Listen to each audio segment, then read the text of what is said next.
بسم اللہ الرحمن الرحیم۔ محترم ناظرین السلام علیکم۔ ایک دن ابو جہل اور ولید بن مغیرہ نے مشورہ کیا کہ نبی اکرم صلی اللہ علیہ وآلہ وسلم کو مسجد الحرام میں قتل کر دیا جائے، اور طے یہ پایا کہ جب رسول خدا مسجد میں آ کر نماز پڑھیں گے تو اس وقت ولید ان پر حملہ کر کے ان کا کام تمام کر دے گا۔ نماز کا وقت ہوا، رسول خدا صلی اللہ علیہ وآلہ وسلم حسب معمول نماز پڑھنے کے لیے مسجد الحرام میں داخل ہوئے۔ آپ نے نماز شروع کی تو ابو جہل نے ولید بن مغیرہ سے کہا، اٹھو اور پروگرام کے مطابق محمد کو قتل کر دو۔ نعوذ باللہ۔ ولید وہاں آیا جہاں رحمت للعالمین نماز پڑھ رہے تھے، لیکن اس وقت عجیب اتفاق یہ ہوا کہ اسے حضرت صلی اللہ علیہ وآلہ وسلم کی قرأت کی آواز سنائی دیتی تھی، لیکن حضرت اسے دکھائی نہ دیتے تھے۔ وہ حیران ہو کر ابو جہل کے پاس آیا اور اس سے کہا، مجھے محمد کی آواز سنائی دیتی ہے لیکن وہ خود کہیں دکھائی نہیں دے رہے۔ یہ سن کر ابو جہل اور اس کے خاندان کے افراد اٹھے۔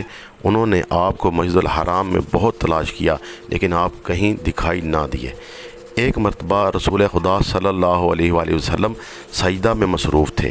ابو جہل لعین نے ایک پتھر اٹھایا اور چاہا کہ حبیب خدا کے سر اطہر پر مارے، لیکن خدا کی قدرت سے وہ پتھر اس کے ہاتھ سے چپک گیا۔ اس نے پتھر کو ہٹانے کی بڑی کوشش کی لیکن جدا نہ ہوا۔ جب حضرت صلی اللہ علیہ وآلہ وسلم نماز سے فارغ ہوئے تو ابو جہل آپ کے پاس آیا اور کہا، خدا را اس پتھر کو میرے ہاتھوں سے جدا کرے۔ حضرت صلی اللہ علیہ وآلہ وسلم نے دعا مانگی تو اس کے ہاتھ سے پتھر جدا ہو گیا۔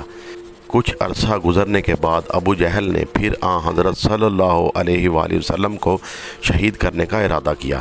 اس نے ایک بھاری پتھر اٹھایا اور چاہا کہ حالت سجدہ میں پڑے ہوئے رسول اکرم صلی اللہ علیہ وآلہ وسلم پر گرائے، لیکن جیسے ہی وہ حضرت صلی اللہ علیہ وسلم کے قریب گیا تو کانپتا ہوا پیچھے ہٹا۔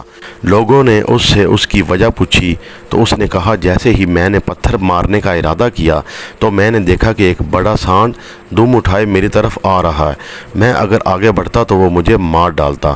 ایک دفعہ نصر بن حارث نے بھی حضرت صلی اللہ علیہ وآلہ وسلم کو شہید کرنے کا ارادہ کیا تھا، مگر جیسے ہی وہ حضرت صلی اللہ علیہ وآلہ وسلم کے قریب گیا تو کانپتا ہوا پیچھے ہٹا۔ پھر اس نے ابو جہل سے کہا کہ میں جیسے ہی قتل محمد کے ارادہ سے آگے بڑھا تو مجھے سیاہ رنگ کے سانپ دکھائی دیے جو منہ کھولے میری طرف آ رہے تھے، اس لیے میں ڈر کے مارے واپس آ گیا۔ بعثت پیغمبر صلی اللہ علیہ وآلہ وسلم کے ابتدائی دنوں کا واقعہ ہے کہ عرب میں فضیل بن عمیر نامی ایک شخص رہتا تھا جو بت پرست تھا۔ اس میں ہر طرح کی برائیاں بدرجہ اتم موجود تھیں۔ وہ رسول خدا صلی اللہ علیہ وآلہ وسلم کا بدترین دشمن تھا۔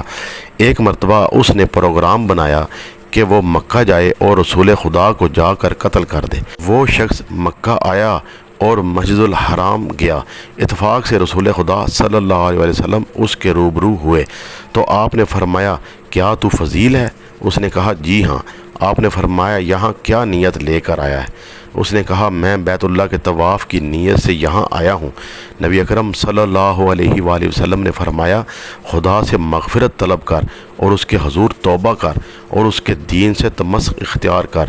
شیطان نے تیرے دل پر پھونک ماری ہے اور اس نے تجھے ایک ایسے فعل کے متعلق دھوکہ دیا ہے جسے صرف وحشی افراد ہی سر انجام دیا کرتے ہیں، اور وہ فعل قتل ہے۔ حضرت صلی اللہ علیہ وآلہ وسلم کی زبان سے یہ کلمات سن کر اس کے دل کی دھڑکن تیز ہو گئی اور وہ کانپنے لگا۔ پھر اس نے کہا، اشہد ان لا الہ الا اللہ وحدہ لا شریک لہ واشہد ان محمدًا عبدہ ورسولہ۔ میں گواہی دیتا ہوں کہ اللہ وحدہ لا شریک کے علاوہ کوئی معبود نہیں ہے اور آپ اللہ کے رسول ہیں۔ اس طرح وہ فی الفور اسلام لے آیا اور بعد میں اچھا مسلمان ثابت ہوا۔ ایک دفعہ حضرت صلی اللہ علیہ وآلہ وسلم کے دشمنوں نے یہ فیصلہ کیا کہ وہ آپ کو ہر قیمت پر قتل کر کے رہیں گے، لیکن احکم الحاکمین خدا نے آپ سے وعدہ کیا تھا کہ وہ آپ کو دشمنوں کے شر سے محفوظ رکھے گا۔ اسی لیے آپ کے دشمنوں نے آپ کے خلاف جتنی بھی سازشیں کی وہ سب کی سب ناکامی سے دوچار ہوئیں۔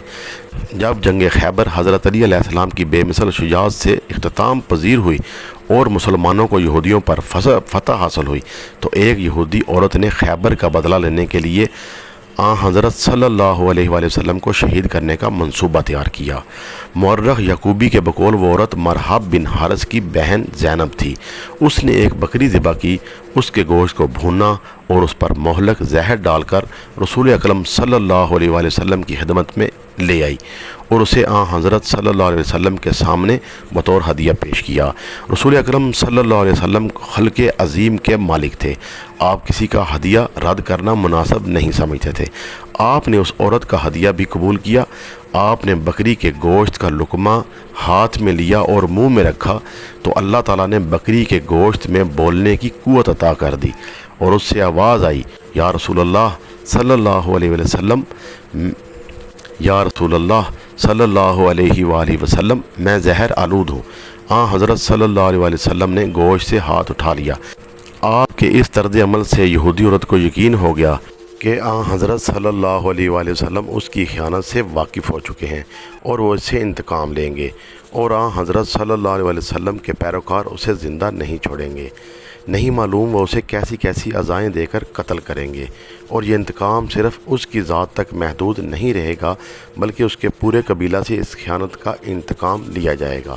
الغرض اپنا تاریخ مستقبل سوچ کر وہ عورت تھر تھر کانپنے لگی۔ رحمت عالم صلی اللہ علیہ وآلہ وسلم نے کسی غصہ کا اظہار کیے بغیر اسے فرمایا، اے عورت، تو نے یہ جرم کیوں کیا؟ میں نے تجھ سے کوئی برائی کی تھی؟ یہودی عورت سوچنے لگی کہ وہ کیا جواب دے کہ وہ خطرہ سے بچ سکے۔ کچھ دیر سوچنے کے بعد اس نے کہا، یا رسول اللہ، میری طرف سے معذرت قبول کریں، میں آپ کا امتحان لینا چاہتی تھی اور میں نے اپنے دل میں یہ سوچا تھا کہ میں انہیں زہر آلود کھانا پیش کروں گی۔ اگر وہ نبی ہوں گے تو وہ اس زہریلے کھانے کو نہیں کھائیں گے، اگر وہ نبی نہیں ہوں گے تو زہریلا کھانا کھا کر ہلاک ہو جائیں گے۔ رحمت للعالمین صلی اللہ علیہ وآلہ وسلم نے اس عورت کو معاف کر دیا اور اسے جانے کی اجازت دے دی۔ چنانچہ وہ اپنے دامن میں ناکامیاں سمیٹ کر واپس چلی گئی۔ ایک دفعہ کا ذکر ہے کہ نبی کریم صلی اللہ علیہ وآلہ وسلم ایک فوجی دستہ لے کر مشرکین کے ایک گروہ سے جنگ کرنے کے لیے مدینہ سے روانہ ہوئے۔ مشرکین مقام یزید امر پر آپ کے مقابلہ کے لیے جمع ہو چکے تھے۔ جب مشرکین نے اسلامی لشکر کو اپنی طرف آتا ہوا دیکھا تو وہ اس جگہ کو چھوڑ کر ادھر ادھر منتشر ہو گئے۔ رسول خدا اور آپ کے صحابہ نے ان کے انتظار کے لیے وہاں پڑاؤ ڈال دیا۔ اس دوران کچھ بارش ہوئی جس سے حضرت صلی اللہ علیہ وسلم کا لباس بھیگ گیا۔ آپ نے اپنے پڑاؤ کو چھوڑا، کچھ دور درختوں کا جھنڈ تھا، آپ وہاں تشریف لے گئے اور اپنے کپڑے خشک کرنے کے لیے درختوں کی ٹہنیوں پر پھیلا دیے۔ پھر آپ ایک طرف جا کر کچھ دیر کے لیے آرام کرنے لگے۔ مشرکین نبی اکرم صلی اللہ علیہ وآلہ وسلم اور آپ کے لشکر پر نگاہیں جمائے ہوئے تھے۔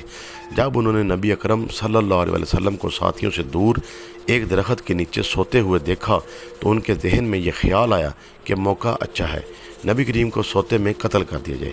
چنانچہ مشرکین کا سردار وہاں آیا جہاں آپ سوئے ہوئے تھے۔ اس نے تلوار بلند کر کے آپ سے کہا، اے محمد، بتاؤ اس وقت میرے ہاتھ سے تجھے کون بچا سکتا ہے؟ نبی اکرم صلی اللہ علیہ وآلہ وسلم نے فرمایا، اللہ بچا سکتا ہے۔ آپ کا جواب سن کر اس کے بدن پر کپ کپی طاری ہوئی اور اس کے ہاتھ سے تلوار گر پڑی۔ آپ نے آگے بڑھ کر اس کی تلوار اٹھائی اور فرمایا، اب تو بتا، تجھے میرے ہاتھ سے کون بچا سکتا ہے؟ اس نے کہا، کوئی بچانے والا نہیں۔ پھر اس نے آپ سے معذرت طلب کی۔ حضرت صلی اللہ علیہ وسلم نے اسے معاف کر دیا۔ نبی اکرم صلی اللہ علیہ وسلم رحمت للعالمین کا یہ رویہ دیکھ کر وہ مسلمان ہو گیا اور اس نے اپنی قوم کو بھی اسلام کی دعوت دی۔ انہوں نے بھی اس کی دعوت پر اسلام قبول کر لیا۔ ناظرین، امید کرتا